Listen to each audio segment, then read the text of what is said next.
Is SGC putting the squeeze on PSA? Let's talk about it. Hey, it's Mike. Thanks for tuning back in. So, busy day, and I just now saw the news that SGC released early today that a couple pieces of news. One is that they released a new app, which doesn't seem like it should be big in 2023, but with SGC it is.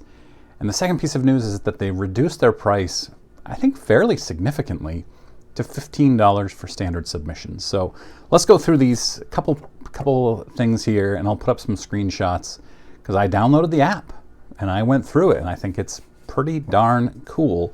It's not perfect, and we'll go through that. So the biggest problem right off the bat is I had to scroll.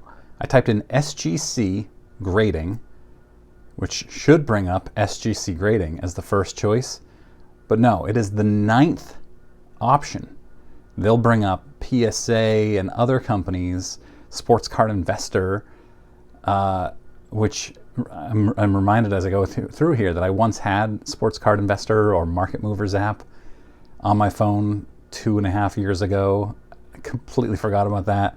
So it's the 9th option when you type in SGC Grading before it's recommended to you, which seems like a problem. I don't know if like PSA is buying ad space or something that put it higher, or these other companies are. I don't know how that works.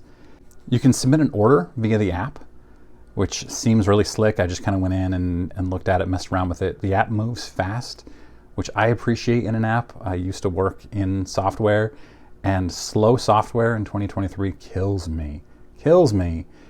But theirs works fast. It's easy to use. It's intuitive. It looks good. You can add cards to your cards, which is a precursor to a set registry, I'm guessing. So I just turned around and I added the Mel Ott and the Mickey Mantle there into my cards, so you can add your collection. I haven't added all these SGC slabs behind me, but I will. And you can then edit them. You can show people if you want, I suppose. It was a little bit more difficult than I would think to delete a card from my collection, but once I figured it out, you just hold the card down with your thumb and a little remove or delete button will pop up. You can also look at the pop report. And so I thought, okay, the most obvious pop report to me is the 1989 Upper Deck Baseball. So I typed in 1989 Upper Deck Baseball and nothing was found. So I took off the baseball from that and just had 1989 Upper Deck. Nothing was found still. So I had to go back to pop report and I typed in 1989 Upper Deck, and then it gave me the 1989 Upper Deck dash baseball. So there's some search flaws there. There's also no autofill. So if I type in 1989, I would expect it to feed me options there, like 1989 Upper Deck, 1989 Fleer, and you can select one, but you've got to type in the whole thing. Or I assume you can type in 1989 and it will give you everything from 1989, which I wouldn't want to do. But that's just one little thing. There's a cert verification, so if you're at a card show or you're on eBay and you want to confirm that a certification is real, you can easily search that up, search for that and see if it's legit and if it matches the card. But there's no set registry yet. And I interviewed Pete back in probably February, and I talked a lot with him about, I think, one of the biggest differences, the biggest differentiator in the industry for PSA is the set registry. And then you also have autograph authentication, things like that. But I have started putting a lot of my eggs in the PSA registry basket because it's cool. It's a neat feature, and it allows you to kind of compete and see all the cards you need. I don't know. I like it, and I know a lot of other people like it a lot, but there's still no set registry, and I have to think that's coming, and it's got to be coming soon. And Pete has talked many times, including with me 6-7 months ago.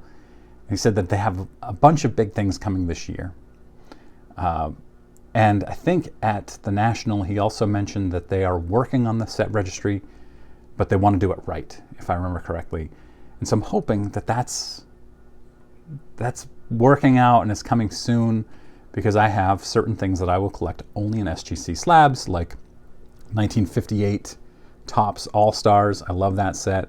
And then if I go up a little bit here, the 1964 Topps Giants, I only want in SGC slabs. Those are, in my opinion, the best looking in those cards. So I'm hoping that they'll have a set registry soon. The other announcement that Pete came out with was a $15 per card standard submission price point, which I think they were at 22 or 20. I don't remember where they were before, but it's a pretty substantial price reduction. Somebody said they were at 24 before. I don't know. You can let me know in comments if you know. But $15 is awesome. And this, I think, puts the squeeze on PSA way more than the app does. And SGC is still quoting 5 to 10 day turnaround, 5 to 10 business day turnaround on their submissions. Now, if you're a dealer, if you just want your card back quickly, SGC is the way to go, especially for vintage. And they're trying to make a push into ultra modern with their 2023 Topps $9 per card deal. But if I'm buying vintage cards in a collection and I want to turn around and sell them fast, you better believe I'm buying SGC. There are a lot of vintage collectors in SGC slabs that will only buy SGC slabs. So let me know in comments, what do you think? How is this impacting the industry? Is it impacting PSA? Will PSA now come out with a price reduction? Or do they just not feel this at all because they're still grading 1 million cards per month or whatever the number is? It's interesting. I'll be very interested to see where this goes in the next 90 to 180 days in this grading company war.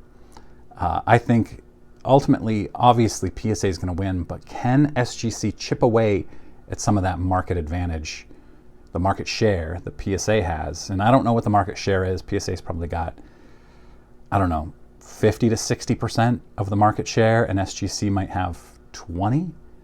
And if they can take some off of CGC and some off of Beckett and start closing that gap, I'm not sure that SGC is taking a lot away from PSA, but maybe they will. At $15 per card, people are looking to save money. They're looking to get cards back quickly, and that's where SGC's sweet spot is right now. And if they can add in a set registry, I think SGC could be dangerous in the long term. And I don't mean like put PSA out of business, but actually have a 1-2, make PSA slightly scared. What do you think? Let me know in comments. I'm not big on the sports card industry news, but this was exciting to me. I was really interested in this and wanted to do a quick video and get some thoughts out. All right, thanks very much for watching.